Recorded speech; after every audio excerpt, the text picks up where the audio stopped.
sintomatología que vamos a tener. Los huesos frontales y de la bóveda craneana van a estar unidas por suturas fibrosas, las cuales van a estar engrosadas, y la base del cráneo que va a estar constituida por el esfenoides y el hueso temporal. El hueso etmoides, en tanto anatomía, todavía no se define muy bien si se entra en el neurocráneo o en el viscerocráneo, pero se lo podría unir a cualquiera de estas dos, dependiendo el enfoque que lo quiera dar el médico, ¿no? Un neurocirujano lo, lo va a caracterizar más con el neurocráneo y otros especialistas los van a caracterizar más con el viscerocráneo. En el viscerocráneo vamos a tener distintos huesos, los cuales van a estar compuestos con la línea media, que va a ser la mandíbula y el vómer, y los parabilaterales, que van a ser dos nervios maxilares, la concha nasal interior, el cigomático, el palatino, el nasal y el lagrimal. Dale a la siguiente, por favor. Ya. Entonces, bueno, vamos a ver que está constituida aquí la bóveda craneana, ¿no? Y una parte del viscerocráneo. Lo que les quería traer es la base del cráneo bastante de Néter, porque vamos a ver los agujeros, los forámenes y el foramen magnum, ¿no? Y entonces vamos a ver que todas estas estructuras pueden tener una comprensión muy alta si es que la PIC de nuestro paciente sube y no tenemos una regulación adecuada por el mismo mecanismo de que ha subido demasiado. Entonces ahí podemos ver que pueden contraerse o aplastarse muchas estructuras que nos van a dar sintomatologías incluso hasta específicas en el campo de la neurología o neurocirugía. Dale la siguiente, por favor. Ya. Bueno, vamos a seguir bajando y ahorita vamos a hablar de las meninges. Bueno, en tanto a las meninges cubren al cerebro y consisten en tres capas, las cuales van a ser la dura madre, la aracnoides y la pía madre. La dura madre va a ser la más superficial y es una membrana fibrosa que se adhiere firmemente a la superficie interna del cráneo en algunos sitios específicos y esta se va a dividir en hojas que envuelven a los senos venosos largos que proporcionan el mayor drenaje venoso al cerebro. También va a envolver la línea media sagital superior que drena en los senos transversos y sigmoideos en los dos hemisferios del cerebro, que suelen ser más largos en el hemisferio derecho y las laceraciones de los senos venosos pueden causar hemorragias masivas, ¿no? Entonces las arterias que suelen, que suelen seccionarse se sitúan entre la dura madre y la superficie interna del cráneo, que va a ser el espacio epidural. Este espacio epidural va a poder puede coleccionar distintas sustancias como agua o sangre, ¿no? Las fracturas craneales, sobre ellas pueden lacerarse estas arterias y causar un hematoma epidural. ¿Por qué se va, ¿por qué se va a caracterizar dale a la siguiente, por favor, Mateo? ¿Por qué se va a caracterizar este hematoma epidural en lo que se podría decir en la imagen? Es que va a ser bicóncava, ¿no? Entonces vamos a poder ver dos concavidades en tanto a ver en, en qué meninges está la colección de sangre que podemos tener. Por otro lado, un hematoma en expansión por las arterias en esta localización puede llevar a un rápido deterioro y por tanto también a la muerte de nuestro paciente. Estos hematomas epidurales también pueden ser consecuencia de lesiones de los senos durales y de las fracturas craneales, y estos tienden a expandirse lentamente y ejercer menos presión en el cerebro subyacente. Sin embargo, la mayoría de los hematomas epidurales constituyen una urgencia o una emergencia que suele amenazar la vida de nuestro paciente y deben ser evaluados por un neurocirujano lo antes posible para poder tomar las decisiones correctas en el momento adecuado. En tanto, los hematomas epidurales suelen ser infrecuentes. Alrededor de un 5% de los pacientes con el traumatismo craneoencefálico lo suelen presentar. Y, y también, y bueno, como les dije, lo que podemos ver característico es la zona lenticular o con una biconvexidad en las imágenes. Puedes darle a la siguiente, por favor, Matero. Ya, después vamos a tener otra estructura, ¿no? Por debajo de la médula madre se encuentra una segunda capa meningia, la cual va a ser la aracnoides. La aracnoides es una capa fina y transparente. Y bueno, tenemos que entender que la dura madre no se encuentra unida a la aracnoides, ¿no? Y va a existir ahí un espacio virtual al que se le llama, y este va a ser el espacio subdural. No se olviden, arriba de la dura epidural entre el cráneo y la dura, y el subdural entre la dural y la aracnoides. En este espacio pueden contenerse igual hemorragias después de tener una lesión craneoencefálica y esta va a ser por desgarre de las venas que comunican la superficie del cerebro con los senos venosos, las cuales son las venas comunicantes del seno venoso. Bueno, dale a la siguiente, por favor, Mateo.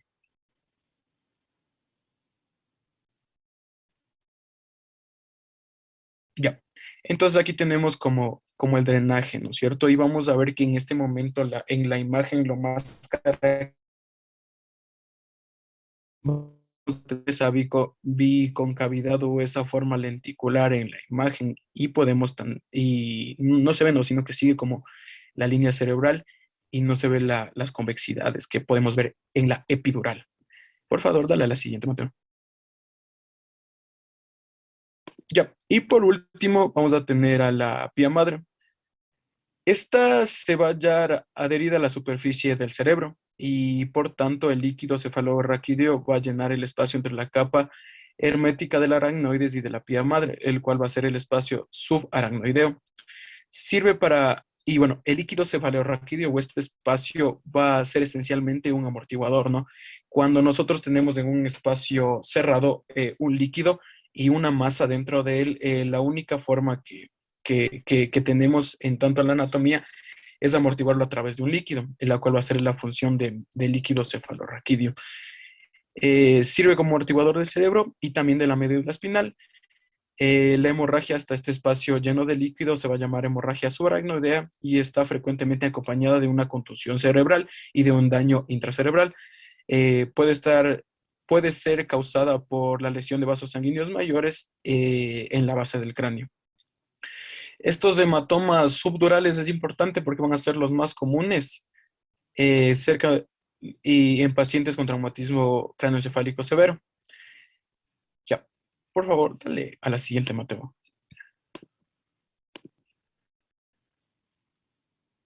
Ok, bueno, una de las cosas importantes que tenemos que hablar es la superficie del cerebro, ¿no? Entonces, el encéfalo va a estar constituido por el cerebro propiamente dicho y por el tronco encefálico, el cual va a estar dividido en el diencéfalo, en el mesencéfalo, en el puente, el bulbo y también va a tener importancia el cerebelo en el trauma. Dale la siguiente, por favor. Mateo. Ya, ¿qué vamos a tener? La superficie cerebral va a estar ligada a ciertas funciones que hayan sido demostradas. Entonces, cada parte anatómica nos puede dar distintos signos o síntomas característicos, ¿no? Como les dije, el cerebro está compuesto por dos hemisferios, uno derecho y uno izquierdo, los cuales van a estar separados entre sí por una hoz del cerebro.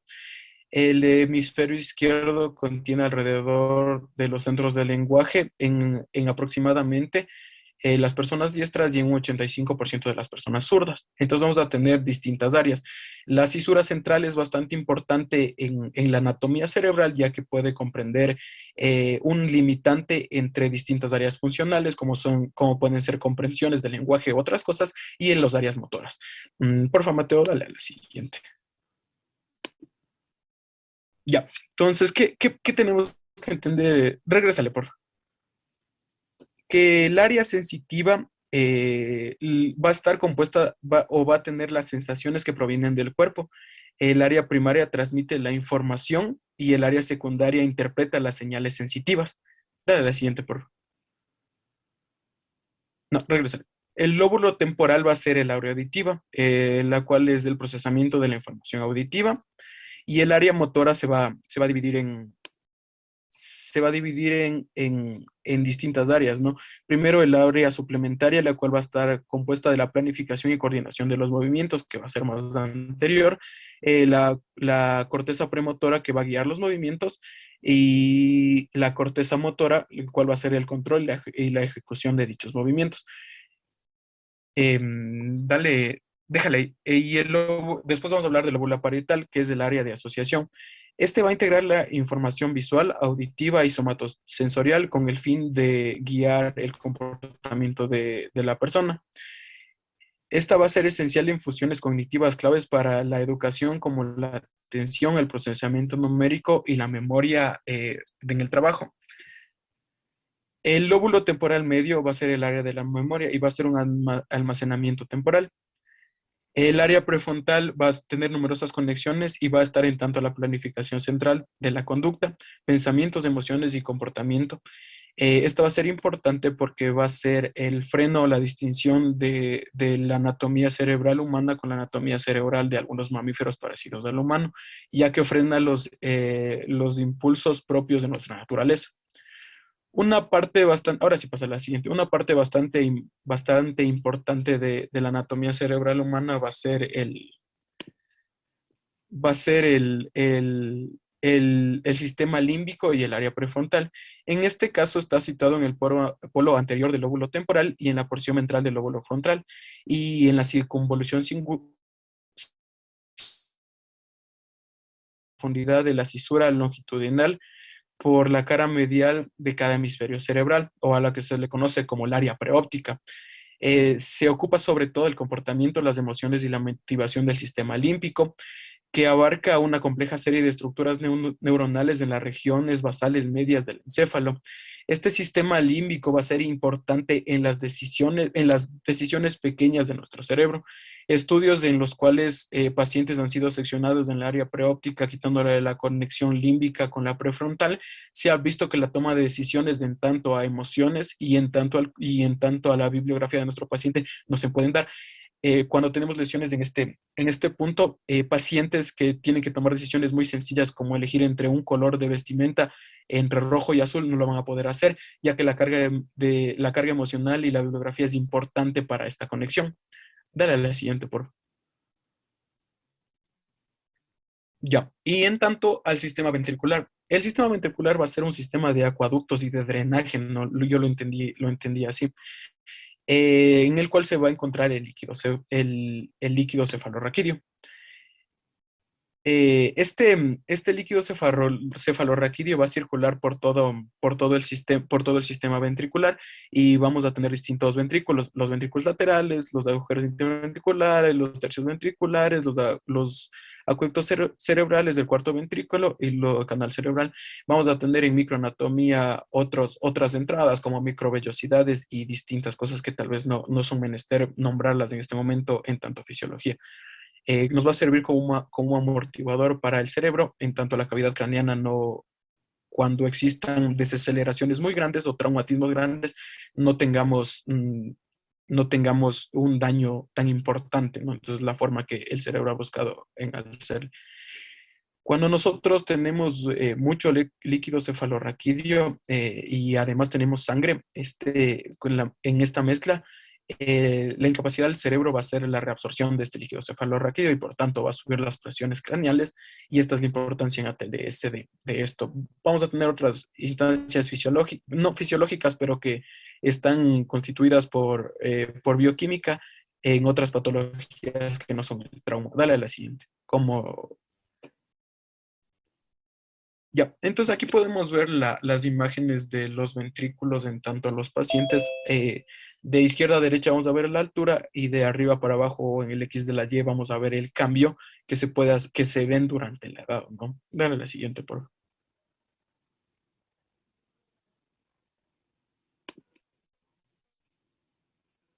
Ya.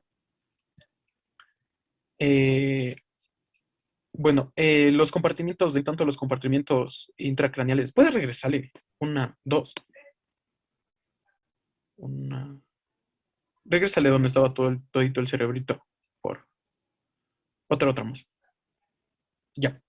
Entonces, bueno, para mencionar también en este punto de la anatomía deberíamos mencionar el tallo cerebral, el cual va a estar compuesto por el mesencéfalo y las protuberancia anular y el bulbo raquídeo. El mesencéfalo y la parte superior de la protuberancia van a albergar al sistema reticular activador, el cual, si recordamos, es el responsable del estado de alerta o de vigilia. Los centros vitales cardiorrespiratorios residen en el bulbo raquídeo, que se extiende hacia abajo para conectarse con la médula espinal y por tanto también enviar esos axones que van a ser controladores vitales en todo nuestra anatomía. Aunque algunas pequeñas lesiones de tallo cerebral pueden asociarse con déficits neurológicos severos, también pueden asociarse con síntomas y signos característicos. El cerebro es el responsable principal de la coordinación y del equilibrio. Se proyecta posteriormente hacia la fosa posterior y se conecta con la médula espinal en el tallo cerebral y en los hemisferios cerebrales. Ahora sí, bájale nomás, Mateo, por favor, a los compartimientos intracraneales. Unamos. Ya, en tanto a los comportamientos intracraneales, los cuales van a ser tabicaciones o separaciones que van a dividir nuestro cerebro en algunas regiones. La importancia de esto, o la más importante, es la tienda del cerebro, ¿no? O el tentorium, que divide la cavidad craneal en los comportamientos supratentoriales e infratentoriales. El mesencéfalo pasa a través de una abertura llamada el hiato o muesca tentoria. Esta muesca tentoria o este hiato es importante porque va a ser donde se produce la herniación uncal y vamos a tener, por tanto, la sintomatología que se puede ver en este momento. Por ese mismo trayecto pasa el nervio oculomotor o el paracranial 3, que discurre a lo largo del borde del tentorio y puede ser comprimido contra él cuando ocurre herniación del lóbulo temporal o la herniación uncal. Las fibras parasimpáticas que contraen las pupilas se encuentran en esta superficie del tercio paracranial y por tanto vamos a ver la sintomatología característica que siempre vemos en las series, ¿no? Entonces, en la figura 6.3 vamos a ver que está aquí abajito, es las pupilas asimétricas, que una es más grande que la otra, ¿no? Ok, por otro lado, la herniación untal también puede causar por compresión sobre el tracto cardioespinal o el piramidal en el mesencéfalo. El tracto motor cruza el lado opuesto del nivel del foramen magnum, de forma tal que la compresión a nivel mesencefálico va a causar debilidad del lado opuesto del cuerpo, lo que nos puede dar síntomas piramidales o extrapiramidales. Por eso les puse la imagen de la base del cráneo para poder ver todo lo que se puede comprimir en el momento de que nosotros tenemos una PIC bastante alta. Dale a la siguiente, Mateo, por favor. Ya, y en tanto a fisiología vamos a tener tres, tres puntos específicos en los cuales vamos a poder explicar en tanto trauma casi toda la patología que se puede dar, ¿no? Primero la fisiología de la presión intracraneal o la PIC. Bueno, la PIG es una producción principalmente, va a estar, bueno, es el empuje que nos da el líquido cefalorraquídeo y las estructuras cerebrales sobre el cráneo, ¿no? Es producido, el líquido cefalorraquídeo es producido principalmente por los presocoroideos a un ritmo de 0.3 a 0.35 ml en minuto, y esta producción se ve alterada por diversas circunstancias, incluso hasta el ejercicio. Como son como son las inflamación, una de las cuales nos puede causar un deterioro o una anormalidad de esta es la inflamación de las vellosidades aracnoideas o el propio incremento de la PIC. Cuando en situaciones de edema cerebral difuso o la presencia de masas intracraniales como las hemorragias o tumores, más del 80% de la producción de líquido cefalorraquídeo que va a ser procedente de los plexos coiroides del interior de los ventrículos se disminuye. El resto procede de algunos vasos sanguíneos en las regiones subpendimarias y de la pía madre y del propio parénquima del cerebro. Dale a la siguiente, por favor. Bueno, la PIC va a ser importante en tanto a lo que vamos a ver después. Dale a la siguiente. A ver, no olvidar que va a ser de 10 a 20 milímetros de mercurio y cuando pasamos los 22 vamos a tener sintomatología y en el trauma un mal pronóstico. La dotina de Roman Kelly es bastante interesante porque de una manera muy gráfica nos dice cómo cuando nosotros tenemos un compartimiento que nos expande como el tórax, los volúmenes de líquido y de masa van a ser importantes, ¿no es cierto? Entonces, las únicas evacuaciones que nosotros vamos a tener en el momento de que tenemos una subida de la presión arterial por ocupación de algún volumen de este compartimiento, van a ser las líquidas, ¿no? Entonces, por un lado va a ser el volumen venoso y por otro lado va a ser el líquido cefalorraquídeo. Cuando nosotros llegamos a, a, a las presiones intracraneales demasiado altas, va a tener que evacuarse por en algún momento, porque la ocupación del volumen se va a llegar a aplastar y en un momento va a tener que drenar por algún lado cualquier cosa que sea.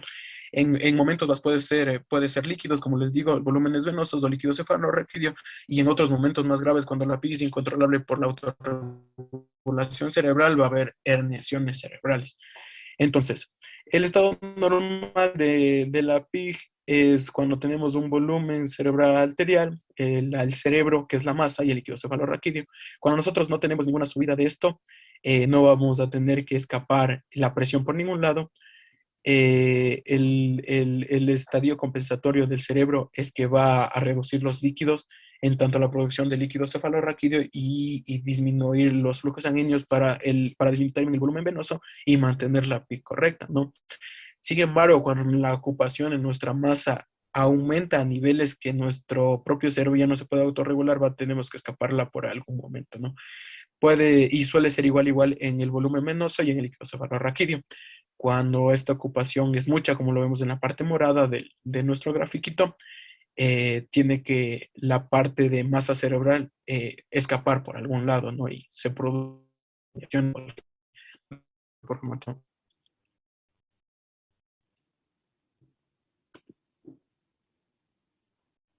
Ya. Entonces, ¿qué vamos a hablar del flujo sanguíneo, ya? El flujo sanguíneo cerebral va a ser importante por lo que les había dicho antes, ¿no? Un traumatismo cráneoencefálico severo está demostrado que disminuye el flujo sanguíneo y este puede permanecer 2 o incluso 3 días después bajo. Cuando nosotros tenemos un flujo sanguíneo bajo, no vamos a satisfacer las necesidades metabólicas de nuestro cerebro y esto va a estar ligado o va a ser la etiología de que pueda causar una isquemia cerebral regional o una isquemia incluso hasta global. Dale la siguiente, por favor.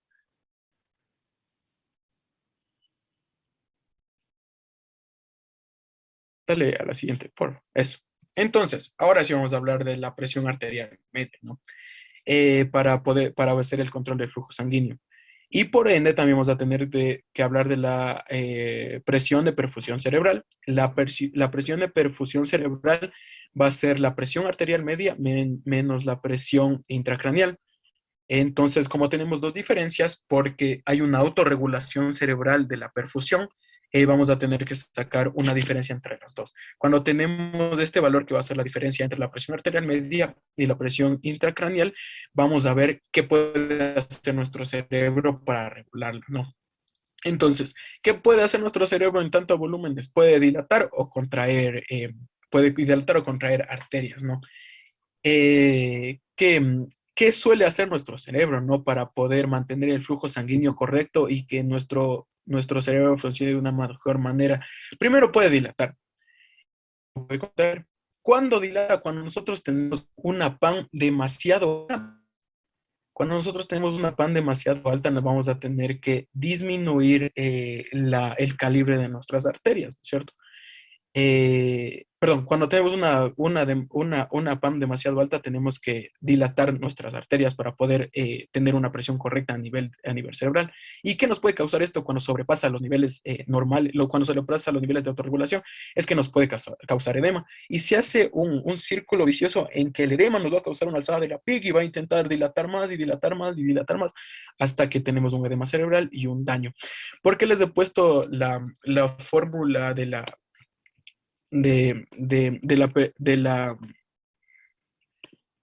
FCC, que es regrésale una, por favor, Mateo.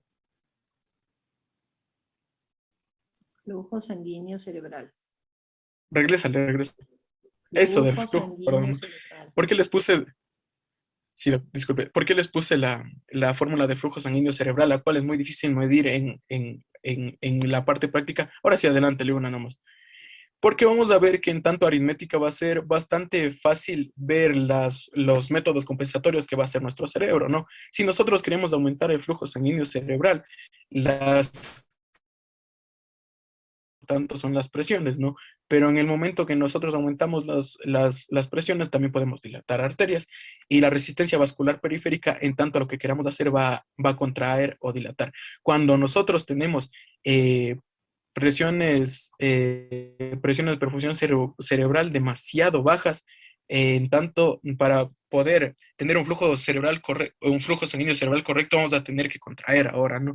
Lo cual va a hacer que tanto las microarterias cerebrales que va a llegar a isquemias focales en algunos puntos del cerebro.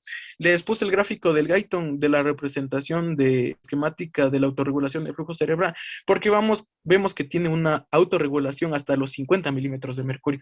En el momento de que la regulación en tanto a la presión alta en los 150 milímetros de mercurio es superada, ya se pierde la autorregulación cerebral y comienza a ver la patología que podemos tener.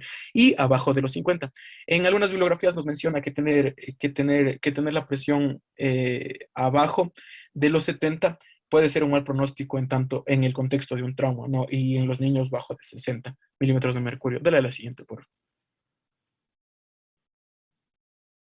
Ya, pero esta compensación no solo va a responder a fenómenos físicos como van a ser las presiones altas, sino también va a actuar en el aumento de la PCO2 y en el aumento de la PCO2 y la disminución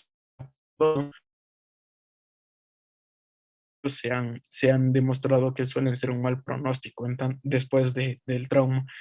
De 3,5 ml de O2 tenemos por cada 100 gramos de masa cerebral por minuto, aparece, ¿no? Entonces, es igual. Cuando nosotros tenemos menos cantidad de oxígeno porque la presión del CO2 lo está empujando, entonces nosotros vamos a tener que hacer dos cosas, dilatar a contraer, para aumentar el flujo para tener más llegada de sangre y por tanto más llegada de O2 porque otro lo está moviendo, otro lado lo está moviendo y se van a causar lo mismo que les dijo antes. Por un lado se contraen demasiado y por otro se dilatan mucho que pueden causar edemas y se contraen tanto que pueden pasar isquemias focales que pueden llegar cuando baja de los 50 milímetros de mercurio a, a isquemias impresionantes, ¿no? Y a edemas grandes. Dale a la siguiente, por favor. Después de entender Ya, la, eso no vamos a ver. Déjanos, avanza una diapositiva. claro, Ya, antes de que avances, deja de compartir un ratito. claro. A ver, tratemos de hacer las cosas un poquito más comprendibles. La descripción de la anatomía está bastante bien. El tratar de asociarle a una lesión quizás les complica un poco a tus compañeros. Vamos aquí. La parte de la presión intracraneal y de cómo el flujo cerebral se modifica es importante entender. La presión intracraneal normal varía entre 5 y 15 y la idea o el objetivo terapéutico cuando hablamos de trauma es mantenerla por debajo de 20, ¿ya? Porque ya pasado de 20 ya hablamos de una hipertensión moderada y obviamente más de 40 de severa. Como su compañero les explicó lo de la ley de Monroe-Kelly, el cráneo es un espacio cerrado que tiene ciertos componentes en el que el 80% del componente intracraneal siempre va a ser el cerebro y el resto va a estar dividido tanto entre el espacio venoso y arterial, que es la sangre, y el líquido cefalorraquídeo.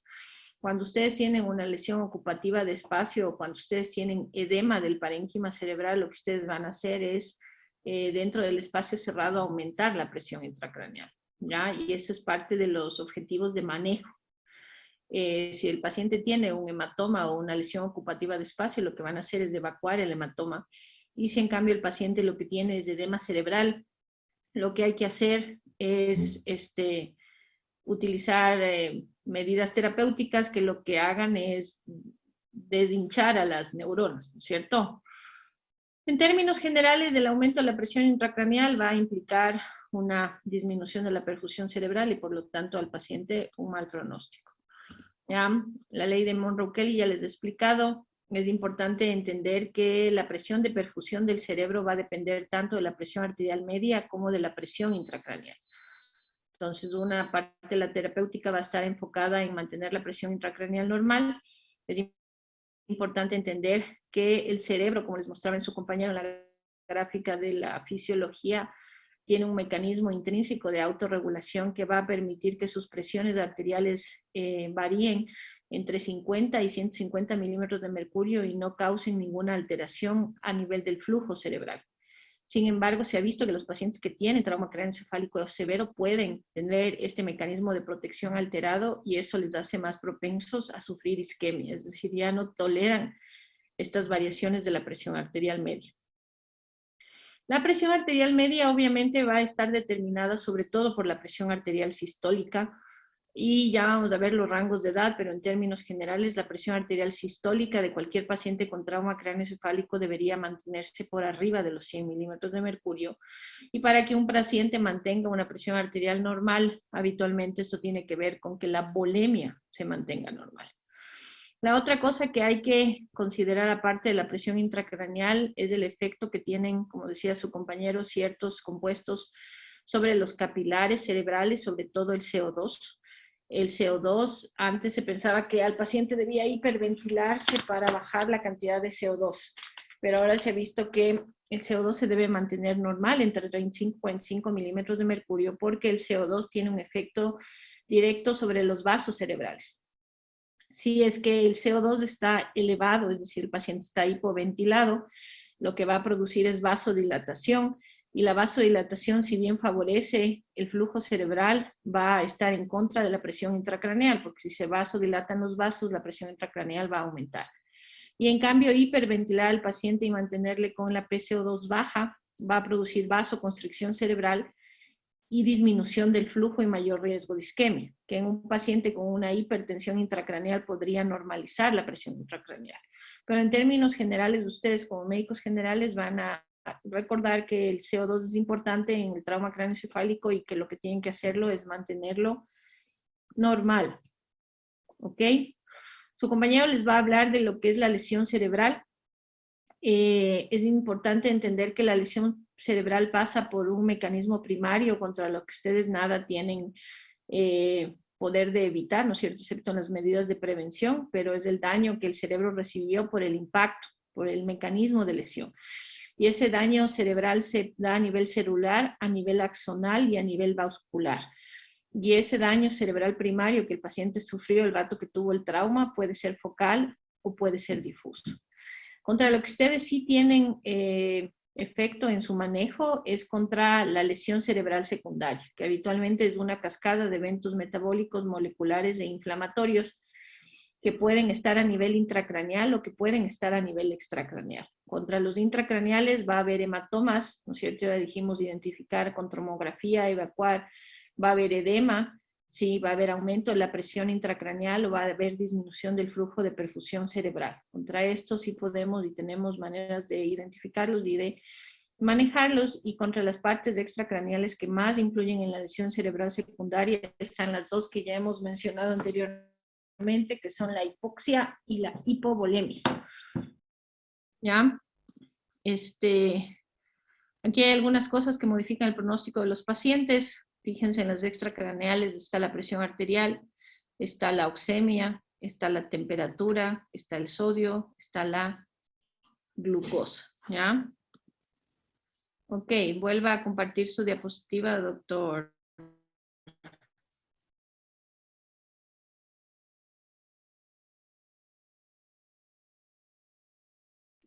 Déjale la escala de Glasgow. Ahí, ok, eso. Bueno, y ya que acabamos fisiología, la doc también nos aclaró bastante mejor. La clasificación de las lesiones craneoencefálicas se van a dar en tanto a severidad y a la morfología. En tanto a severidad, vamos a tener que tener un score objetivo para poder objetivizarla y numerizarla y meterla en algún momento, en alguna gravedad, y se va a dividir en leve, moderada y severa. La leve se va a dar cuando nosotros tenemos una escala de Glasgow entre 3 y 15, la moderada cuando tenemos una escala de Glasgow entre 9 y 12, y la severa cuando tenemos una escala de Glasgow entre 3 y 8. La importancia va a adquirir más en la morfología, ¿no es cierto?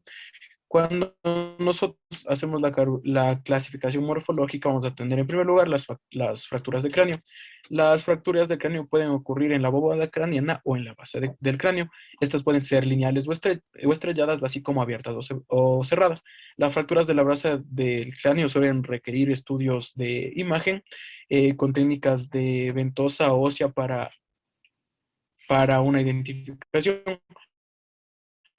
Signos clínicos de los que les hablamos también en anteriores charlas, como van a ser la equimosis periorbital o llamado ojo de mapache, la equimosis retroauricular, llamado signo de Bottel, o la fuga de líquido cefalorraquídeo por la nariz, llamado rinorraquia, o por el oído, llamado otorraquia.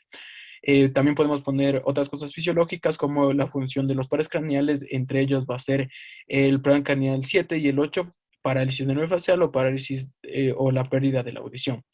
Estos pueden ocurrir inmediatamente o varios días después de la lesión, ¿no? La presencia de estos signos debe incrementar nuestra sospecha que nosotros vamos a tener una fractura de la base del cráneo, y recordar que cuando tenemos esta fractura no podemos tener indicaciones de meter nada por la nariz, ¿no? Sino que podemos poner sondas o algo así.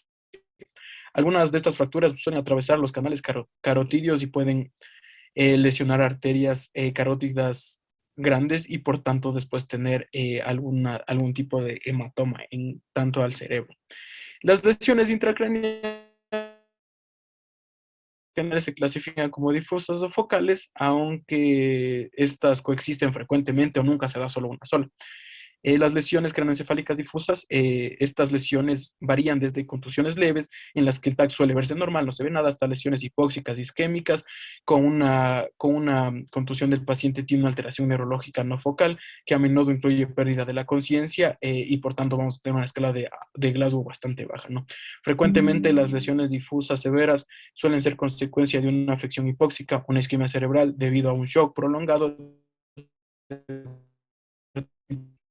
de cualquier etiología, o a una apnea inmediata después del trauma, que puede ser por la laceración medular o cualquier otro tipo también de etiología. En estos casos, el TAC puede aparecer normal al inicio en el cerebro, solo el TAC del cerebro, ¿no? O el cerebro puede aparecer difusamente pequeñas partes de hematomatosas, y la distinción normal entre la sustancia gris y blanca se encuentra ausente. Otro patrón difuso observado con frecuencia en las lesiones por impacto en alta velocidad o con las lesiones por desaceleración son que tenemos múltiples hemorragias puntiformes a lo largo de todo el hemisferio cerebral que va a estar lesionado, y estas lesiones se van a llamar lesiones por cizallamiento. Las lesiones craneoencefálicas focales incluyen hematomas epidurales, hematomas subdurales, contusiones y hematomas intracraneales. Como ya les hablé de todos los tipos de hematomas distintas de las meninges, lo único que nos quedaría hablar sobre las contusiones y los hematomas intercraneales. Las contusiones cerebrales suelen ser bastante comunes, y un, un 20 a un 30% de los pacientes con lesiones craneoencefálicas las pueden presentar. La mayoría de estas contusiones suelen ocurrir en el lóbulo temporal y frontal, aunque también pueden ocurrir en cualquier parte del cerebro. Sin embargo, esto iba a estar más relacionado por dónde ocurren, por cuál fue el mecanismo de acción o por cuál fue el contexto del accidente, ¿no? En vehículos automotor pueden ser unas, en peleas pueden ser otras, o en caídas pueden ser otras. En un periodo de horas o días, las contusiones pueden evolucionar hasta formar hematomas intracraneales, lo cual nos va vamos a ver una contusión cerebral coalescente con el efecto de masa suficiente como para requerir una evacuación quirúrgica por parte de neurocirugía, que no nos damos cuenta y no hay el manejo, tal vez en nuestra unidad de salud vamos a ver ya las herniaciones que ya complican mucho más el pronóstico, la vida, las comorbilidades, e incluso llegar hasta la muerte de un paciente que podría tener, que si teníamos un manejo adecuado, podría tener un pronóstico mejor. Por estos motivos, los pacientes con contusiones cerebrales deben someterse a un TAC dentro de las 24 primeras horas de estudio inicial para evaluar los cambios del patrón de la lesión. Sin embargo, si es que a pesar de que en nuestro sector, en nuestra institución de salud, tenemos el TAC y lo queremos retrasar, pero no tenemos una unidad de neurocirugía bien equipada que pueda solucionar los problemas, los estudios de imagen pueden hacerse en las 24 primeras horas, aplazarlos y poderlo mejor llevar a una institución de salud donde se pueda asegurar el buen manejo de neurocirugía del paciente con el traumatismo craneoencefálico y con esta lesión.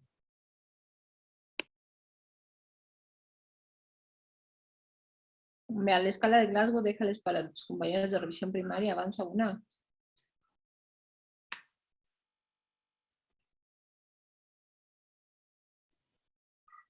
Ya está Ok, haciendo. deje Solo de faltaría ver la compartir. escala. Ya, ok. Interesante que complementes la parte de la anatomía, que trates de correlacionar, pero quizás el mezclar anatomía con lesiones formales les complica a tus compañeros. Y tratar de concretar un poquito más del fisio, sabiendo que tus compañeros ya tienen un prerequisito y que esto es hacerle acuerdo de qué era lo que ya vieron cuando revisaron fisio o neuro. Ok, como decía sus compañeros, hay lesiones por morfología. Estas se clasifican en las fracturas de cráneo. Hay que recordar que cualquier lesión o trazo de fractura aumenta el riesgo de lesión intracraneal. ¿Cuánto, doctor Franco? Perdón, Doc, se le cortó. No sé si se me corta a mí o se te corta a ti, porque yo te Tal he vez es a mí escuchado de también. manera intermitente. Ok, que si un paciente tiene una fractura de cráneo, ¿qué riesgo o qué aumento del riesgo de tener una lesión intracraneal tiene ese paciente? Yo le veo en la tomografía y tiene una fractura, o yo le palpo al examen físico y tiene una fractura de la bóveda. No estoy seguro, Doc. A ver, alguien de sus compañeros que haya leído el texto, doctor Barragán.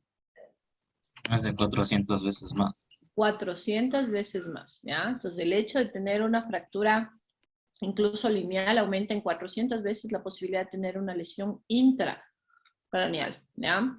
Y las lesiones intracraneales, como les dijo su compañero, se clasifican en difusas y focales, ¿ya? Las fracturas de las bases del cráneo, perdón, no de la base necesariamente, pueden ser fracturas lineales, que generalmente pueden ser insignificantes, pero aumentan el riesgo de lesión. Las otras pueden ser fracturas deprimidas, que obviamente implica ya un daño al parénquima cerebral subyacente, y las fracturas de la base, que ya les explicó su compañero cuáles eran los signos del examen físico. Estas fracturas implican un mecanismo de lesión de alta energía, alto riesgo de hematoma, de lesión de la columna cervical, y por la fuga de líquido cefalorraquídeo, riesgo de infecciones después, como la meningitis, ¿ya? Entre las lesiones intracraneales están la conmoción. La conmoción es un término que se utiliza para la pérdida del conocimiento que el paciente presenta asociado a trauma craneoencefálico.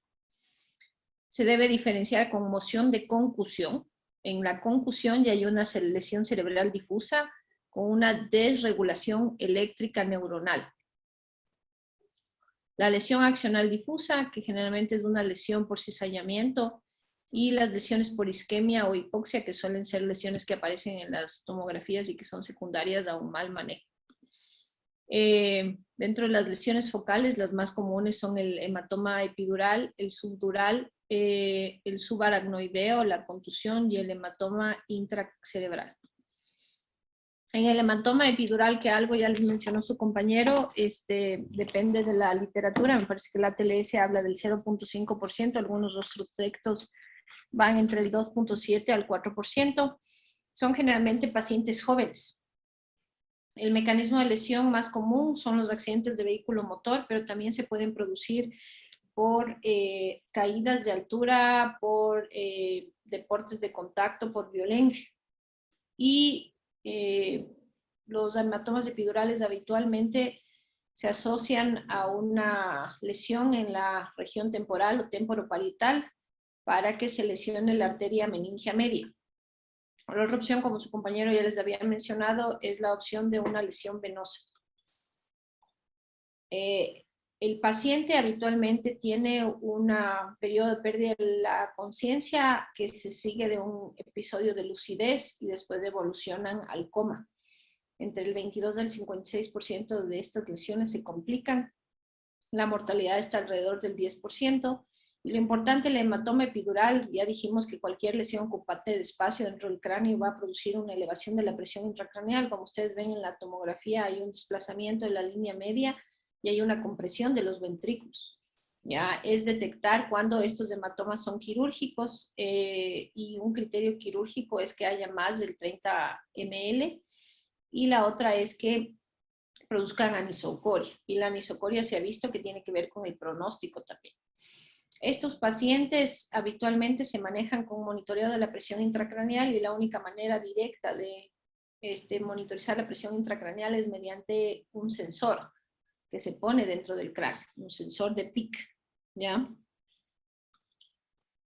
Ahí tienen algunas de las cosas que ya les dije, ¿no es cierto? La lesión de la arteria meningia media, como su compañero les dijo, habitualmente estos hematomas son expansivos y lo que le van a producir al paciente es una herniación, ¿ya? Implican una fuerza, un mecanismo de lesión alto, los síntomas progresan de manera rápida hasta que el paciente se hernia y obviamente pone en compromiso su lesión. Deme 2 segundos.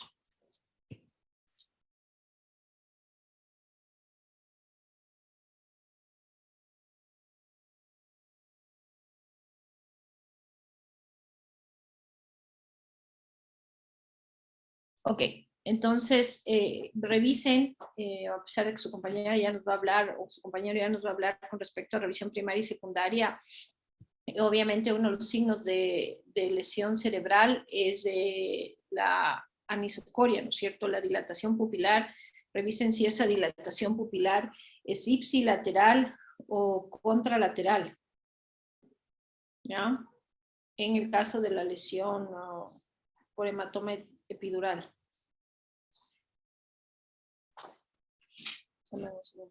Soy de plurifunción hoy día. Ok, la otra lesión es del hematoma subdural, como su compañero ya les había dicho, adopta la forma del parénquima cerebral. Generalmente se produce por una lesión venosa, es mucho más grave que la lesión del hematoma epidural porque habitualmente se asocia a una lesión intraparenquimatosa, es mucho más común dentro de las lesiones o traumas craneoencefálicos y la mortalidad, como ven, es elevada. Ya, el hematoma subdural se puede producir incluso por traumas relativamente leves, sobre todo en adultos mayores. Cuando el parénquima cerebral por el envejecimiento se atrofia, lo que hace esto es crear un espacio subdural más grande y tensionar estas venas que ustedes ven aquí en la bóveda craneana hacia el parénquima cerebral y hace que esta mayor tensión haga que por mecanismos de lesión incluso leves puedan romperse. Ya por eso el hematoma subdural puede ser agudo, subagudo o incluso crónico.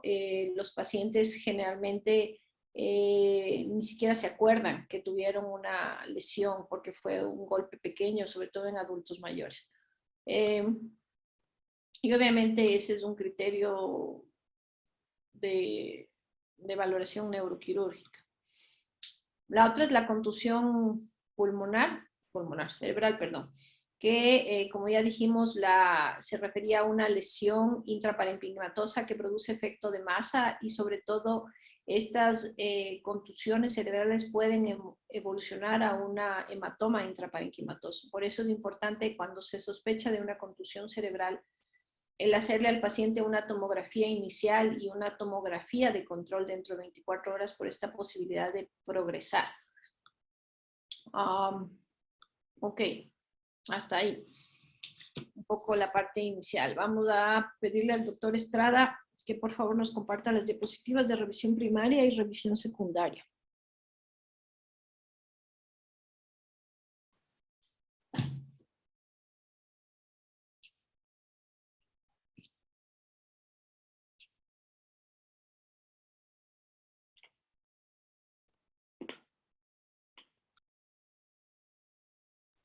Ya, pásale la siguiente, por favor.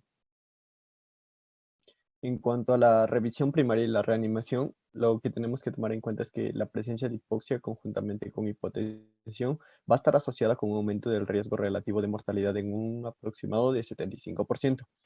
Entonces, como prioridades en evaluación inicial y triaje de los pacientes en trauma craneoencefálico severo, tenemos primero, todos los pacientes deben someterse a una revisión primaria y debemos adherirnos a a las prioridades del ABCD. Primero evaluamos la vía aérea. Si el paciente requiere control de la vía aérea, realizamos y documentamos un examen neurológico antes de administrar medicamentos para la intubación. Después debemos evaluar si la ventilación es adecuada y debemos monitorizar la saturación de oxígeno. Como segundo, después de normalizar la presión arterial del paciente, realizamos un examen neurológico que va a incluir la puntuación de la escala de coma de Glasgow y la reacción pupilar. Si no se normaliza la presión arterial, continuamos con el examen neurológico, pero debemos registrar la hipotensión.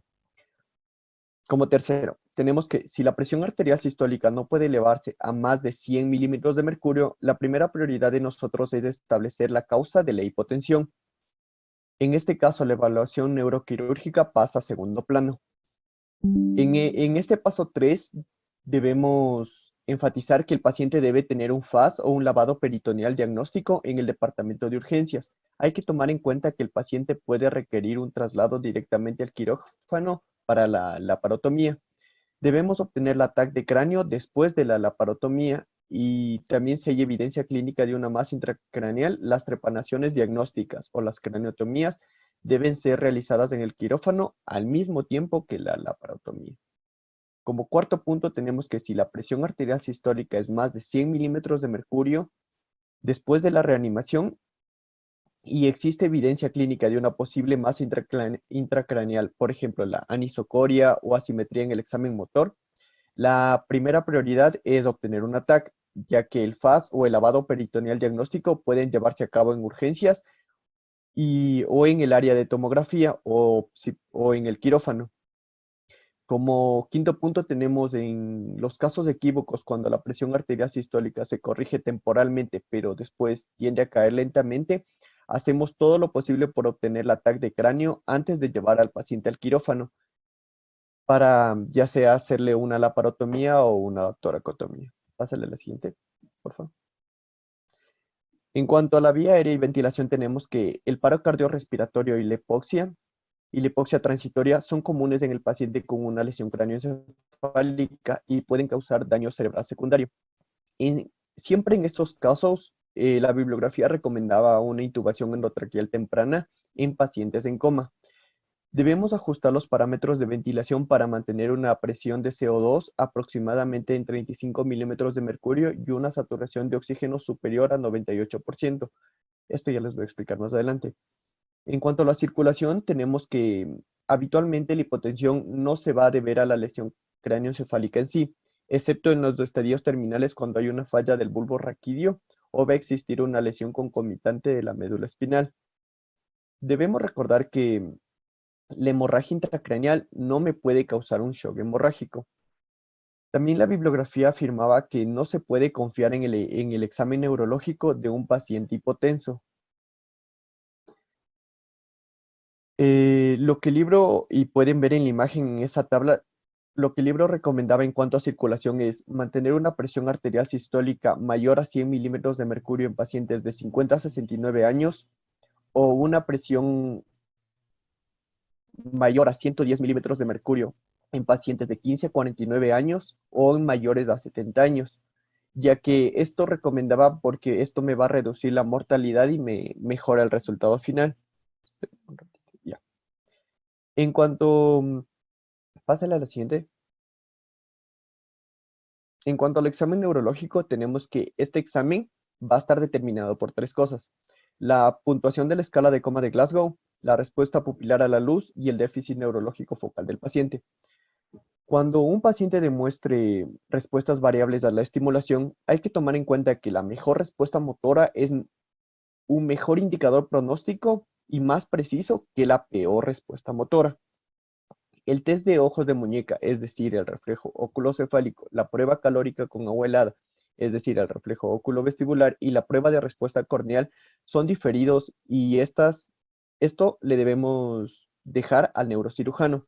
Nunca se debe intentar la prueba de los ojos de muñeca hasta que se haya descartado completamente una lesión de la columna cervical. En cuanto a los anestésicos, analgésicos y sedantes, tenemos que el uso excesivo de estos agentes principalmente me va a retrasar el diagnóstico de una progresión de una lesión craneoencefálica severa, ya que me van a afectar a la respiración o el paciente va a requerir tratamientos innecesarios como puede ser una intubación endotraqueal. Lo que debemos hacer es utilizar agentes de acción corta, fácilmente reversibles, a la menor dosis posible y que me alivie el dolor y me cede levemente. Por ejemplo, las benzodiazepinas intravenosas de acción corta como el midazolam puede usarse para la sedación y puede ser revertidos con el flumazenil. Si bien la bibliografía recomendaba el Diprivan, que es el Propofol, se recomienda para el control de la PIC, pero no está recomendado para mejorar la mortalidad o los resultados a 6 meses, ya que el Diprivan puede producir una morbilidad significativa si se usa a dosis elevadas. Pásale a la siguiente. En cuanto a la revisión secundaria, tenemos el examen neurológico abreviado focalizado. Este va a estar compuesto por primero, examinamos las pupilas. Como paso 1, debemos tomar nota del tamaño y la forma de las pupilas. Como paso 2, debemos iluminar los ojos y tomar nota de la respuesta pupilar. Después es determinar la puntuación de la nueva escala de coma de Glasgow. Primero, obviamente, vamos a evaluar la apertura ocular. Siempre cuando evaluemos ya sea la apertura ocular, la respuesta verbal o la respuesta motora, tomamos nota de los factores que van a interferir con lo que vayamos a evaluar. Es decir, si evaluamos la apertura ocular, vamos a tomar nota de los factores que interfieren con la comunicación, la capacidad de respuesta y las demás lesiones. Entonces, después de eso, vamos a observar la apertura ocular. Si no hay respuesta espontánea, vamos a estimular al paciente hablando o gritándole. Si aún así no hay respuesta, vamos a aplicar una presión a la punta del dedo, al trapecio o a la escotadura supraorbitaria. Si aún así, vamos a calificar la respuesta en una escala de no valorable. Después de valorar la apertura ocular, vamos a evaluar la respuesta verbal. Como les dije al principio, tomamos nota de los factores que intervienen en la comunicación, en la capacidad de respuesta y las otras lesiones. Después de eso, vamos a observar el contenido de lo que habla. Si no hay una respuesta espontánea, vamos a estimular al paciente hablando o gritándole. Si aún así no hay respuesta, aplicamos la presión en la punta del dedo, el trapecio o la escotadura supraorbitaria. Si aún así no hay respuesta, calificamos la respuesta en una escala de no valorable. Después la respuesta motora, como les dije en un principio, tomamos nota de lo que ya les dije. Y después observamos los movimientos del lado derecho e izquierdo del paciente. Si no hay respuesta espontánea, estimulamos al paciente hablando o gritándole.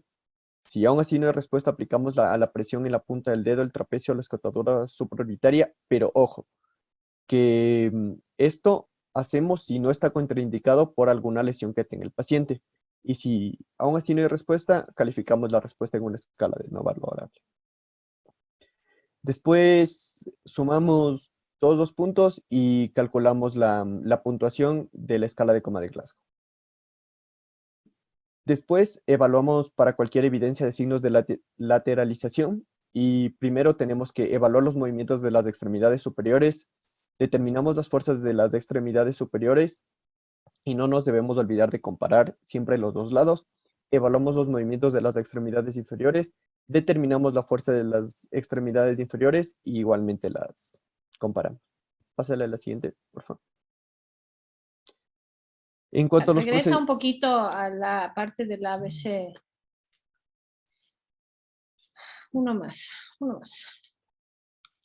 Ok, entonces en esta parte que nos hablaste de generalidades es más la parte, es decir, entrar ya directamente en el ABC. Esto puede ser una generalidad. No se olviden que el texto del ATLS es un texto formativo, entonces les puede redundar, pero lo que ustedes tienen que hacer es concretar las cosas. Avanza una diapositiva. Ya hicieron ustedes la práctica de vía aérea, por lo tanto vieron lo importante que es valorar si la vía aérea está permeable y vieron cuáles eran los criterios para intubar, ¿no es cierto? Tanto de vía aérea como de ventilación como de circulación. Hemos enfatizado y las prioridades en el manejo del trauma craneoencefálico siempre va a ser evitar en el paciente el daño cerebral secundario, es decir, evitar la hipoxia y la hipovolemia. Por lo tanto, en vía aérea y en ventilación, ustedes van a enfocarse en asegurarse que el paciente, como dijo su compañero, mantenga una saturación más del 98%. En el paciente con trauma hablamos habitualmente de una saturación superior al 95, pero en trauma cráneoencefálico es más del 98. Y hablamos que uno de los criterios de intubación en trauma cráneoencefálico era una escala de coma de Glasgow de menos de 8, ¿no es cierto? Si vamos a la C, que es la circulación, es importante entender que el paciente debe mantenerse normovolémico. Hace un rato les dije que la presión arterial media era determinada por la presión arterial sistólica y la presión arterial sistólica obviamente dependía de la volemia. Es incorrecto pensar que el paciente con trauma cráneoencefálico esté sangrando del cráneo. Siempre hay que buscar los sitios, ¿no es cierto? En circulación dijimos que lo primero era identificar que el paciente está en shock. Lo segundo era reanimar al paciente. Y lo tercero era identificar el sitio de sangrado. Entonces, la circulación es importante en el trauma craneoencefálico. Tienen que darse cuenta que el paciente está en shock. Tienen que reanimarlo y tienen que buscar los sitios de sangrado oculto, ¿no es cierto? Que eran lo que hablamos, tórax, abdomen, retroperitoneo, pelvis y huesos largos. Avanza una diapositiva. Y obviamente, como la parte de la D es la evaluación neurológica, y en la parte de la evaluación neurológica, más que esta parte de ojos de muñeca, prueba corneal, se va a hacer lo que se llama un examen neurológico focalizado que incluye los 3 parámetros que su compañero tiene ahí. La escala de coma de Glasgow, la respuesta, el tamaño y la respuesta pupilar y un déficit localizado. Avanza. Porque esto es evaluación inicial. La escala de Glasgow no está bien porque la escala de Glasgow que se tiene que colocar es la escala revisada. Esta es la escala antigua, ¿ya? En ocular lo que se valora es la apertura, ¿ya? Y la apertura puede ser espontánea, puede ser al comando verbal, puede ser al estímulo doloroso o puede no tener respuesta, ¿ya? Dame un segundo.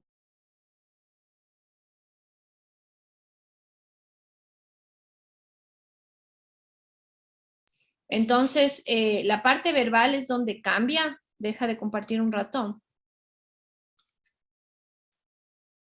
Déjenme les pongo el texto de la tele. Aquí está. Ok. Entonces, la parte de la escala... Shush.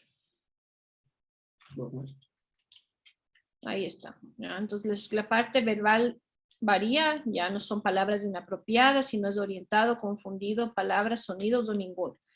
Y la parte motora se hace el estímulo, si es que el paciente no obedece comando simple, se hace el estímulo doloroso y se busca si el paciente localiza el dolor, si tiene flexión normal, flexión anormal, extensión o ninguna respuesta. ¿Ya? Entonces, vuelve a poner tus diapositivas.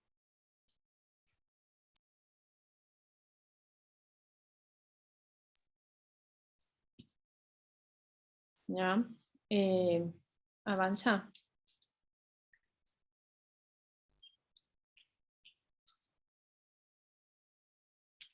Ok, regresa una. Entonces, aquí falta la parte, bueno, ahí abajo está la parte de los signos de lateralización. Cuando hablamos de una lesión ocupante de espacio a nivel intracraneal, nosotros lo que esperamos, ¿no es cierto?, es un déficit contralateral. Si el paciente tiene una lesión ocupativa de espacio izquierda, va a tener un déficit, sobre todo motor, o hemiparesia o hemiplegia, pero va a tener un cambio con respecto a la mitad del cuerpo. O sea, por eso se llaman signos de lateralización y estos incluyen también la dilatación pupilar. Avanza una diapositiva.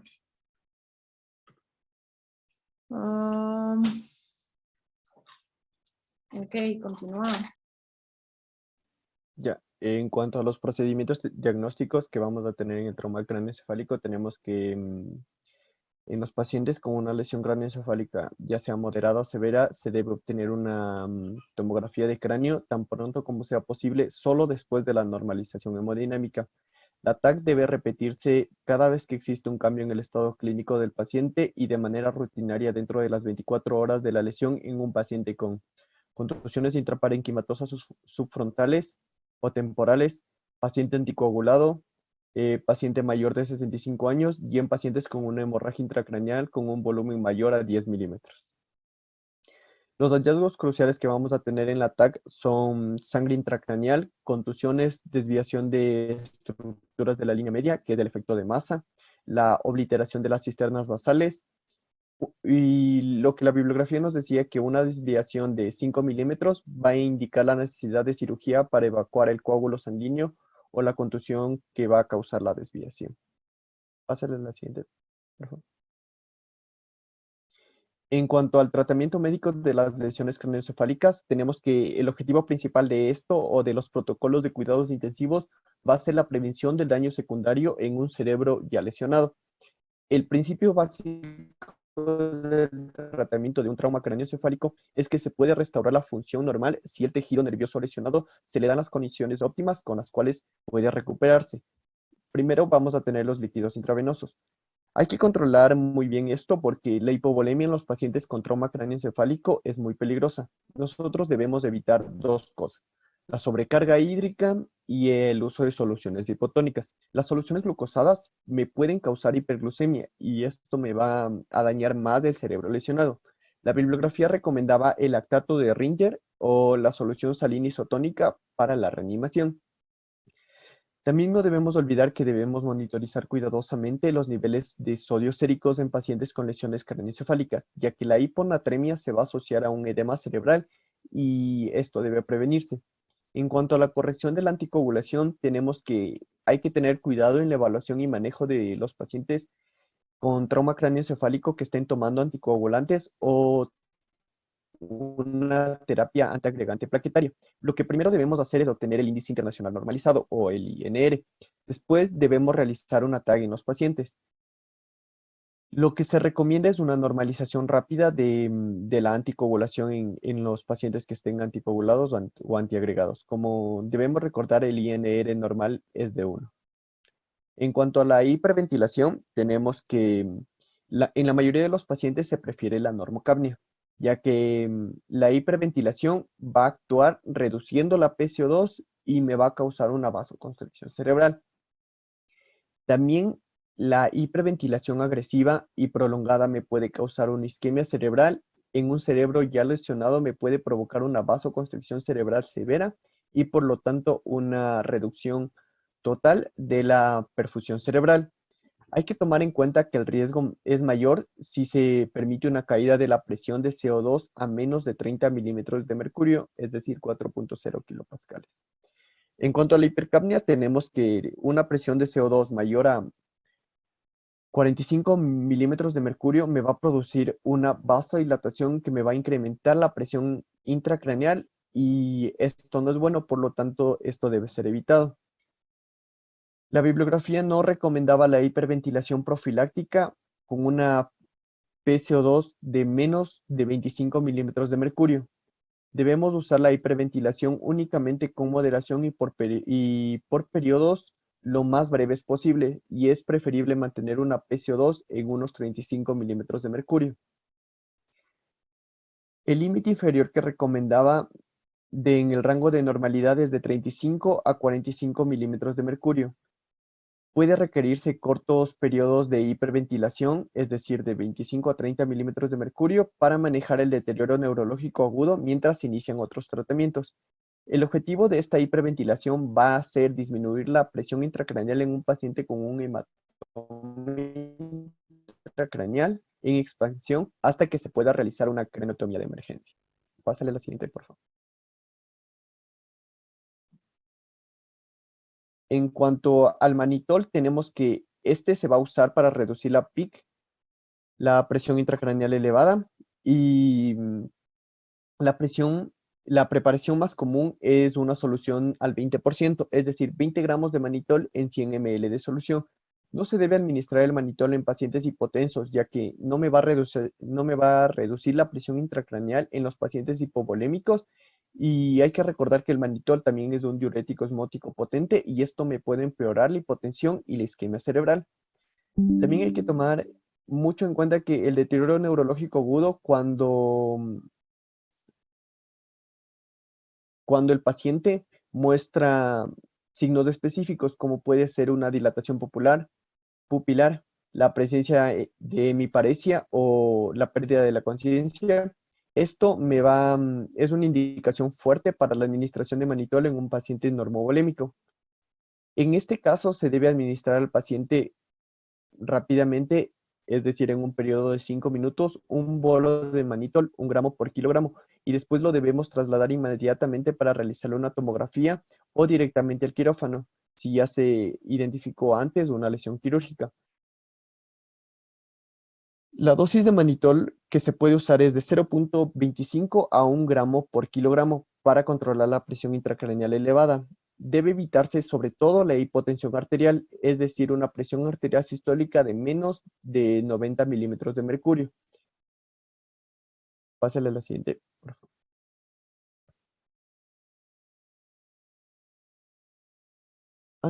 No le pase, perdón. Ya, me faltaba la solución salina hipertónica y los barbitúricos. En cuanto a la solución salina hipertónica, tenemos que una solución salina hipertónica va a ser del 3% o del 23,4%. Esto se va a usar para reducir la presión intracraneal elevada, pero solo se va a usar la solución salina hipertónica en pacientes hipotensos, ya que la solución salina hipertónica no tiene el efecto diurético que tiene el manitol. Pero se hicieron estudios y no existió una diferencia entre el manitol y la solución salina hipertónica en la reducción de la presión intracraneal.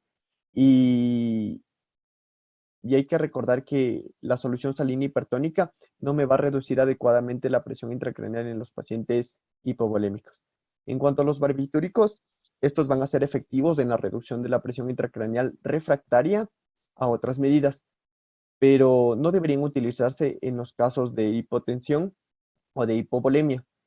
Hay que recordar también que los barbitúricos me van a provocar hipotensión y por lo tanto eso me contraindica para la fase aguda de la reanimación.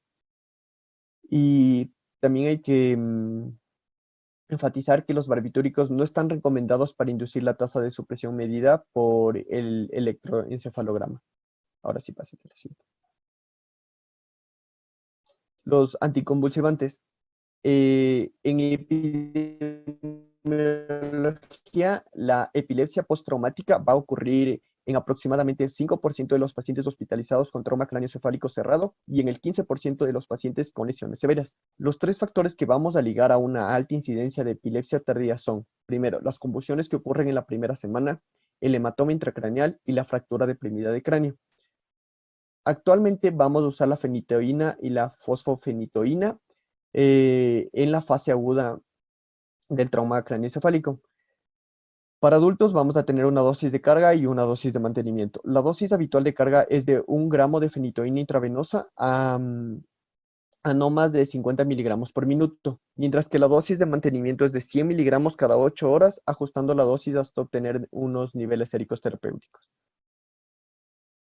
En cuanto a la profilaxis, no se va a recomendar el uso profiláctico de fenitoína o valproato para la prevención de convulsiones postraumáticas. Se recomienda el uso de fenitoína para disminuir la incidencia de las convulsiones postraumáticas tempranas hasta que son las que se van a provocar hasta los 7 días luego del trauma. Pero esto solo lo vamos a usar cuando el beneficio global es mayor al riesgo de complicaciones que se van a asociar a la fenitoína. Pásale a la siguiente. En cuanto al manejo quirúrgico, tenemos las heridas del cuero Esta cabelludo. parte de manejo quirúrgico vamos a, por favor, a subirla al Padlet. Avanza una diapositiva. Creo que son 2 o 3 diapositivas, una más. Ya, o sea, no hiciste nada de revisión secundaria. No hay examen neurológico completo. No. Ok. Deja de compartir, por favor. Ojo con los temas que se les asignan, chiquillos. Tienen que cumplirlos.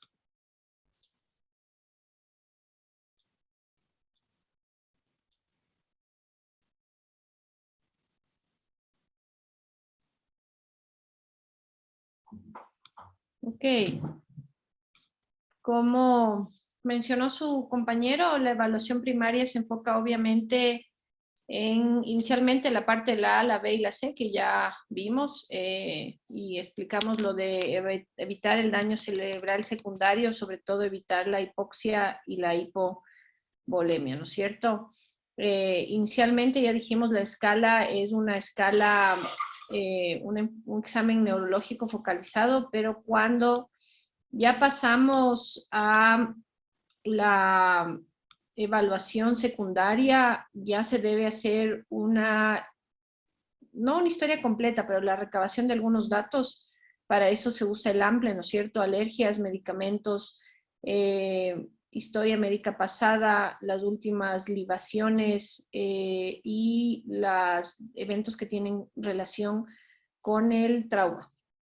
También se debe hacer un examen neurológico completo. La parte posterior del ATLS tiene una descripción de lo que es un examen neurológico completo.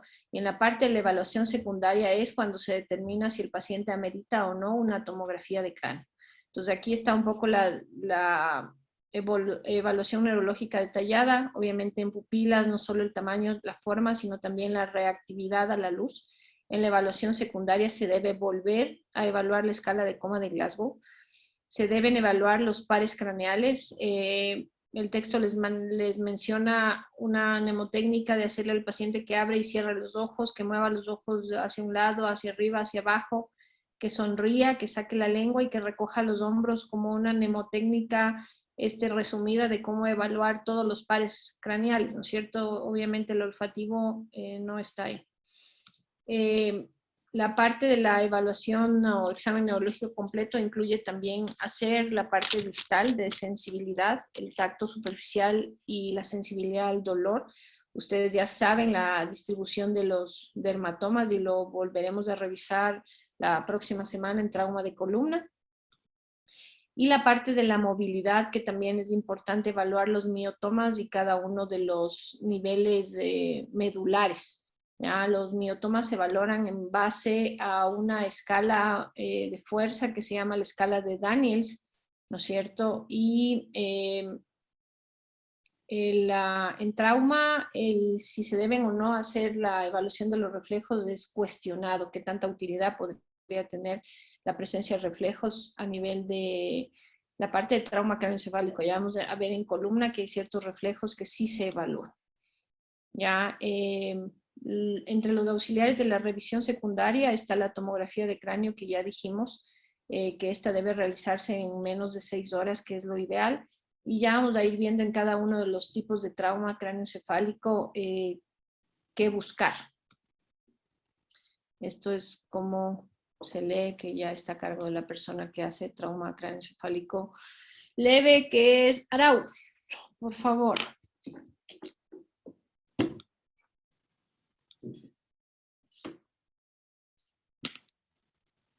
Continúa.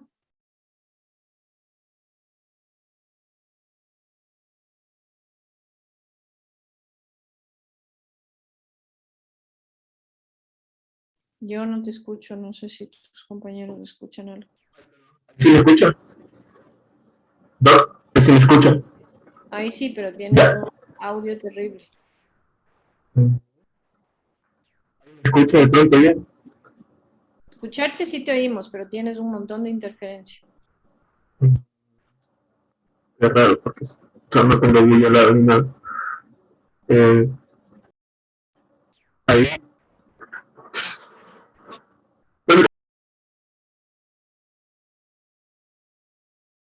Yo no le escucho nada, ¿le escuchan ustedes? Ahí me escucho bien. Te escucho, pero tienes interferencia, pero preferible no escucharte, sigue. Ya. Escala de coma de Glasgow.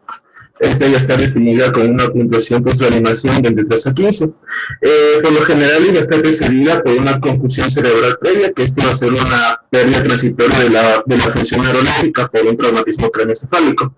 El paciente siempre llega consciente y hablando, aunque puede estar confundido, o puede haber presentado episodios de desorientación, amnesia, pérdida transitoria de la conciencia. Pásale, por favor.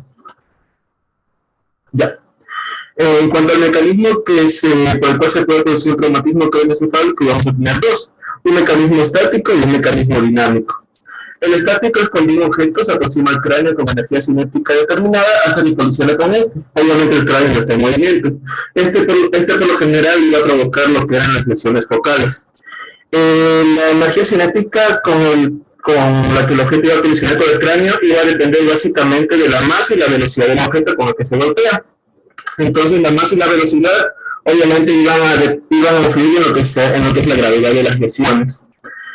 En cuanto al mecanismo dinámico, esto iba a ser por fuerzas de aceleración y desaceleración, y esto iba a provocar lo que era el daño axonal difuso. Este podía darse solo también por tres movimientos, que era, movimiento de tensión, o elevación y tensión corte, que era distorsión angular. Podría darse también por movimientos de hipertensión, que era el desplazamiento de la masa encefálica con respecto al cráneo, y esto iba a producir cambios en la presión intracraneal, produciendo el aumento de esta, o podría ser por rotación, en el que el cerebro se retarda en relación al cráneo. Pásale, por favor. Ya.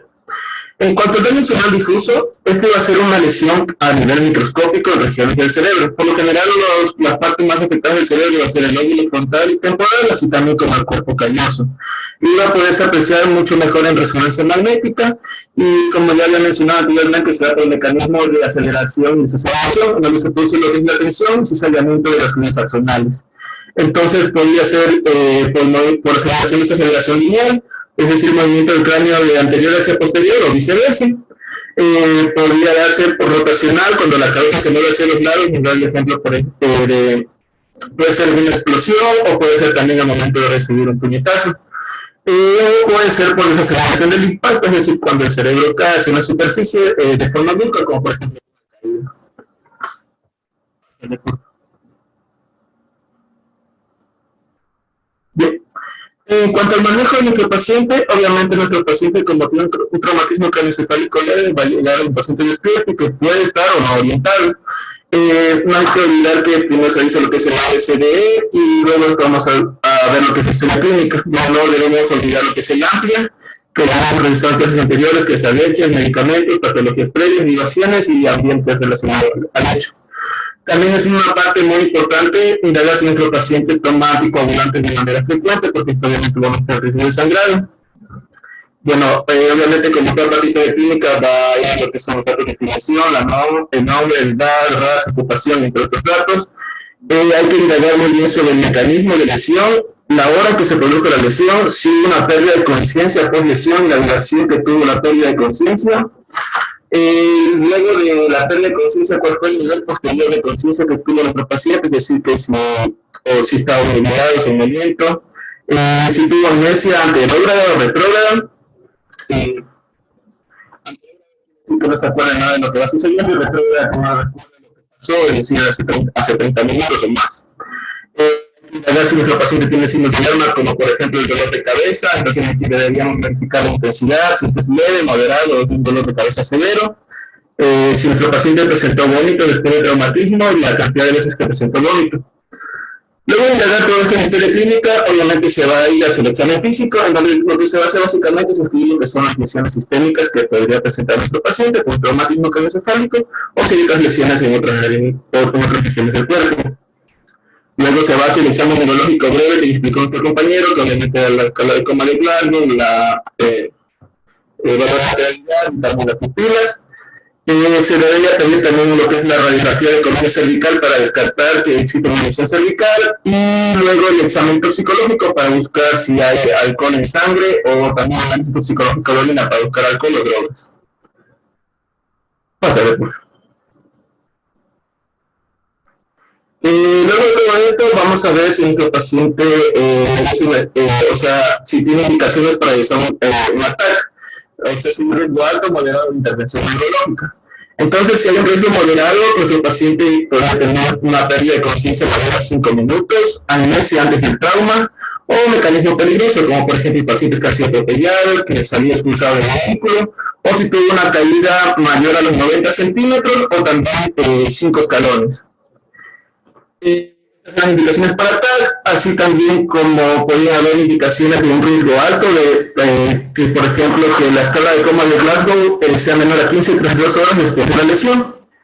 Si hay sospecha de que nuestro paciente tiene fractura baja o deprimida de cráneo, si nuestro paciente tiene signos de fractura de base como el hemotímpano, los ojos de mapache que vemos acá abajo, otorraquia, rinorraquia o signos de Bagley, que es una región como de hematoma en el área mastoidea.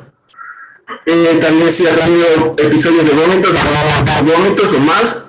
Si nuestro paciente tiene más de 65 años, también es una indicación para realizar tomografía. Y si como dije anteriormente, si nuestro paciente toma anticoagulantes. Pásale, por favor.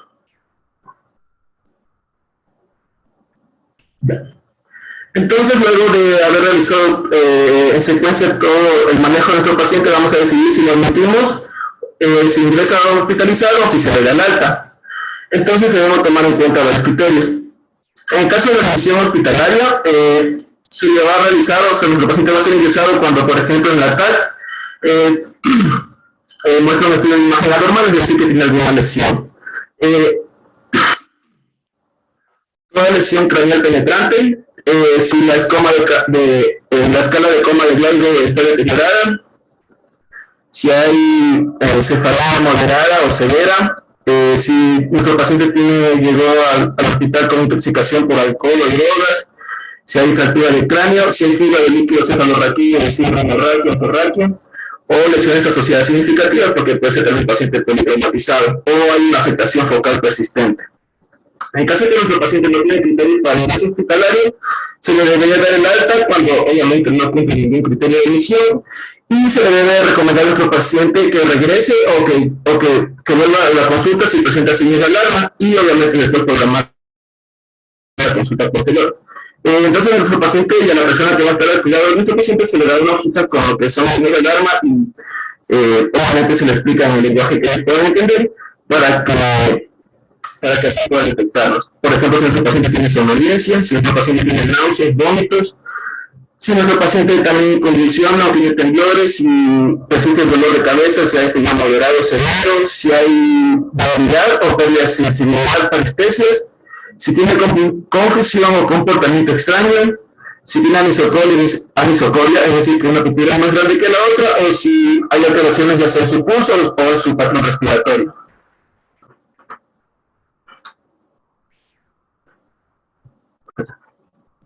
Bien. Espera un ratito antes del ataque, deja de compartir.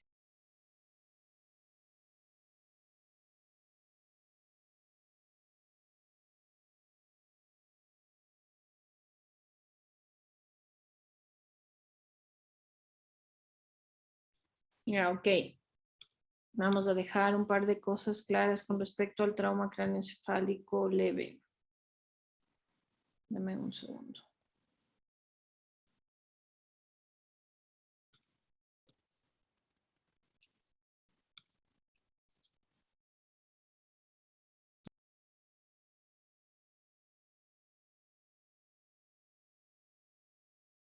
Ya.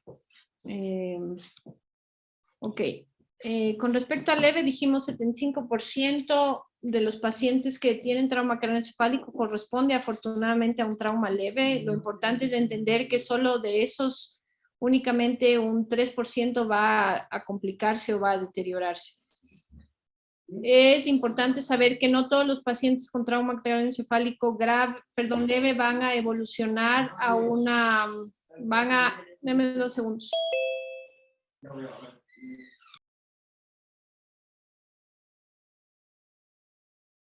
No todos los pacientes con trauma craneoencefálico van a meritar una tomografía. Su compañero les ha dejado algunas indicaciones.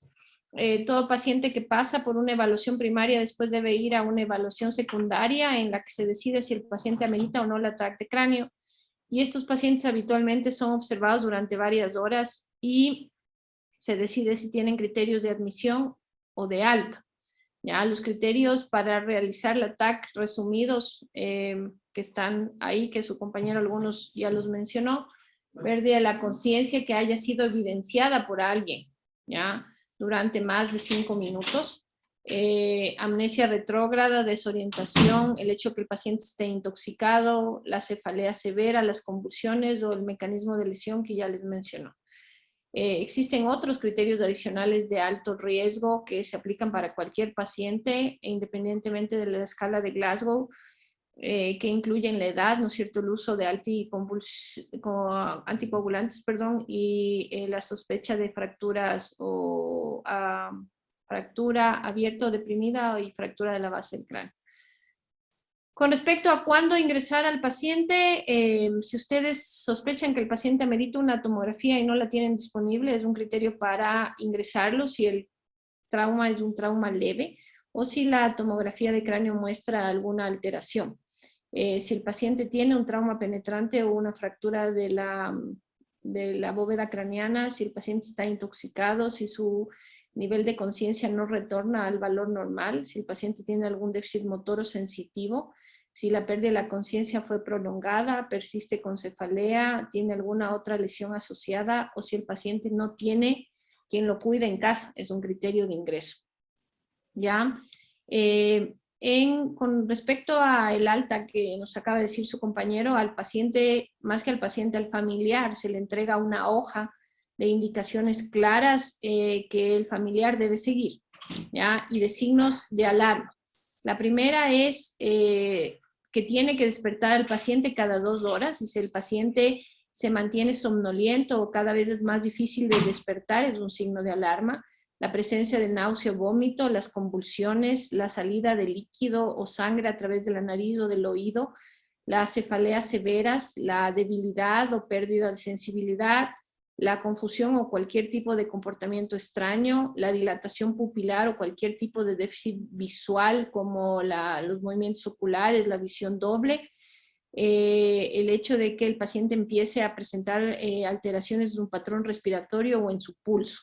¿Ya? También se le indica al familiar que en el sitio en donde está el edema le ponga hielo cubierto por una toalla y que si el edema empieza a incrementarse tiene que acudir al hospital, que el paciente puede alimentarse y tomar la comida normal, pero que no debe ingerir alcohol durante por lo menos 3 días después de la lesión, y que si el paciente tiene dolor puede utilizarse analgésicos, pero exclusivamente el acetaminofén. Nada de aspirina durante las primeras 24 horas. Ya vuelvo y repito que estas indicaciones son para el familiar. Si el paciente no tiene quien lo cuide, el paciente tiene que ser hospitalizado y observado. ¿Ya? Continúe, doctor Arauz.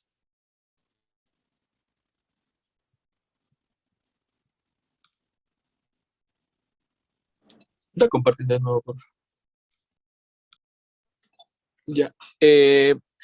Ahora, en cuanto a cómo leer un ataque de cráneo, bueno, o sea, había información diversa sobre cómo leer, porque no existe como que un patrón específico de cómo se debería leer o el orden. Sin embargo, para tener en cuenta, primero vamos a tener que, o sea, como principios, que el lado derecho de la imagen que nosotros vemos es el lado izquierdo anatómico de nuestro paciente y asimismo viceversa. Debemos acordarnos de la escala que se utiliza para mostrar las densidades de los diferentes tipos de tejido que pueden haber, que son las unidades Hounsfield. Entonces, mientras más alto sea la unidad Hounsfield, más brillante va a ser el tejido. También debemos acordarnos de las ventanas, que estas van a estar determinadas por un ancho que está representada con la letra W, que es el rango de unidades Hounsfield que se muestra, y por un nivel, que es la L, que este va a ser el valor de las unidades Hounsfield en que está dispuesto en el centro del ancho de la ventana. Entonces, como teniendo referencia, vamos a tener que, por ejemplo, el agua va a tener una unidad Hounsfield de 0, el aire de -1000, el líquido cefalorraquídeo más 15, la sustancia blanca entre 20 y 30, la sustancia gris entre 37 a 45, la sangre coagulada de 50 a 75 y el hueso entre 200 a 3000. Y de ahí, en cuanto al orden para leer una tomografía de cráneo, iban a haber varios patrones, unos que iban a ser utilizados, por ejemplo, la del ABBCS, que es asimetría, sangre, cerebro, la C de líquido cefalorraquídeo y la C, que es de tejidos blandos y cráneo, o también podía haber otros. Pásale, por favor. Puedes pasar. Siguiente. Siguiente. Siguiente. La siguiente. O esta de aquí, que es la que se utiliza por lo general en urgencias, que es una mnemotecnia que se dice blood can be very bad. Entonces, que obviamente el blood de sangre, can de cisternas, el B de cerebro o brain, very de ventricles, es decir, los ventrículos, y la última B que es de huesos o bones. Regresale, por favor, ¿dónde estaba?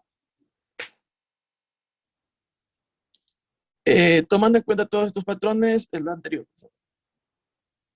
Ya. Bueno, no, pásale a la siguiente. Bueno, tomando en cuenta todos estos patrones, entonces se podía empezar a realizar una lectura, obviamente para que no se nos pase nada por alto y para poder detectar lesiones que podamos tener.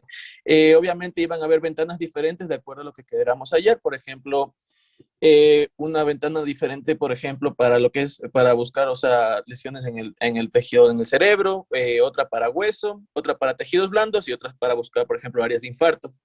Entonces, como ve, por ejemplo, bueno, hay 4 imágenes de tags, entonces cada una tiene una ventana diferente que va a ser específica para buscar una lesión determinada. Pásale, por favor. Bien, entonces, empezando por el parénquima cerebral, obviamente se podía empezar desde la convexidad hacia abajo, es decir, de craneal a caudal. Obviamente se iba a buscar lo que eran masas, atenuación anormal o un efecto de masa. Como vemos en la primera imagen, o sea, hay una masa que está ocupando en el parénquima cerebral, que también obviamente podemos ver desplazamiento de los ventrículos. Después podemos ver en el espacio subaracnoideo y ventrículos. Obviamente también vamos a ver lo que son las cisternas y los surcos. Primeramente íbamos a ver si estos eran visibles, si eran acordes a la edad o al tamaño. Pásale, por favor.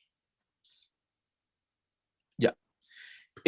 Luego podíamos observar si había diferencias entre la sustancia gris o blanca, entonces podíamos comparar con el lado contralateral para ver si había uniformidad o si había diferencia en alguna región. Entonces podemos ver ahí, tenemos la imagen donde nos muestra con flechas la sustancia gris cortical, la sustancia blanca subcortical, y vemos la relación que existe entre estas. Podíamos ver también si había presencia de sangre, si es subdural o epidural, obviamente recordar los patrones o la forma que iba a tener dependiendo si era subdural o epidural. Si era epidural iba a tener una forma biconvexa, o también se le llamaba forma de limón, y si era subdural iba a tener una forma convexa y una forma cóncava hacia el cerebro, que iba a tener forma de guineo o de media luna, que también le decía. Pásale, por favor.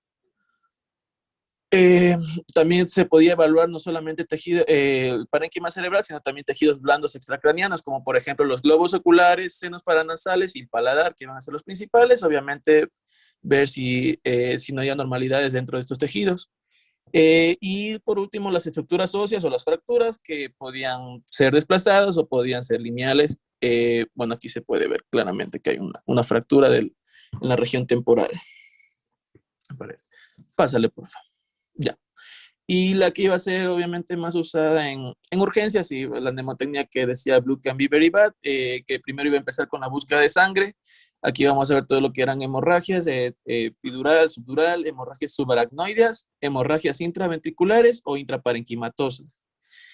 Ya había explicado lo que eran las hemorragias subdurales y epidurales. Las hemorragias subaracnoideas, estas podían también encontrarse en lo que son los ventrículos y las cisternas, y las hemorragias intraparenquimatosas, como la que se ve a la derecha, que se ve una zona que está justamente en todo el parénquima cerebral. Ya, cámbiale, por favor. En cuanto a las cisternas, obviamente teníamos que ver la integridad de estas, que no estén obliteradas o colapsadas, si no hay sangrado dentro de las cisternas, porque también puede encontrarse sangre dentro de estas, y si hay obviamente asimetría, obviamente lo que dije, que si una cisterna es más grande que otra o una puede estar obliterada, entonces ya va a haber asimetría de una de las cisternas. De ahí puede haber las principales cisternas que debían buscarse, obviamente hay más, pero las principales se van a ser la ambiens, la supracelular, la cuadrigeminal y la silviana. Pásale, por favor. En cuanto a los ventrículos, también, bueno, que como ya había mencionado sobre parecido a las cisternas, obviamente debemos buscar que no haya hemorragia intraventricular, la integridad de los plexos coroideos. También pueden estar ocupados por otros líquidos, como por ejemplo por hidrocefalia, o podría haber un borramiento ventricular, como vemos en la imagen inferior de acá abajo, y un borramiento de los ventrículos. Pásale, porfa. Ya. Y huesos. Bueno, ya mencioné, obviamente se buscan lesiones secundarias, fracturas que no estén desplazadas, o hematomas epidurales. También podrían estar ocupados por aire, que esto se le conoce como neumoencéfalo, como la imagen que vemos abajo a la izquierda, que podría encontrarse, por ejemplo, en traumatismos o también después de intervenciones por neurocirugía.